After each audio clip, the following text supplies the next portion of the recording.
La verdad que es una gran noticia para la ciudad que esta obra sea una concreción y una realidad, porque tiene una historia bastante larga. Porque tanto este barrio Virgen del Rosario, como el barrio Mora, como el barrio Italia, como el barrio Barranquitas,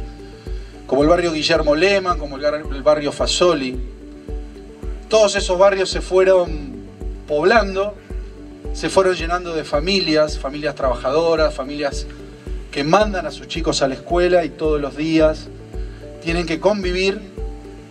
bicicletas, motos, chicos a pie con los camiones. Qué importante es que, en este caso,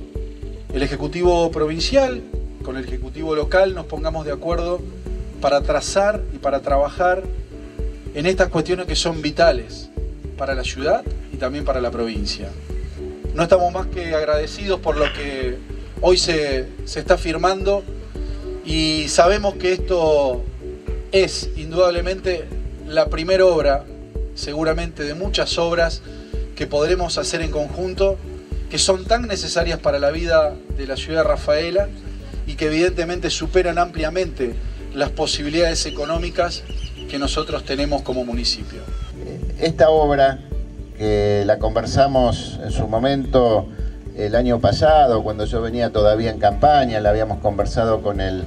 intendente, con Luis, y que la volvimos a retomar en las gestiones de estos primeros meses del año. Entendemos que es una obra clave,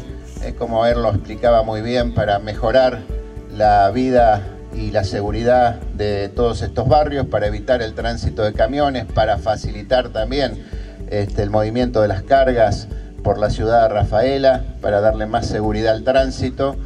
Una obra importante desde el punto de vista urbano, pero también para la provincia, porque en términos de una visión regional, pensando a Rafaela como un gran centro económico y productivo de la región, evidentemente nosotros necesitamos obras de infraestructura que faciliten el tránsito de las cargas a través de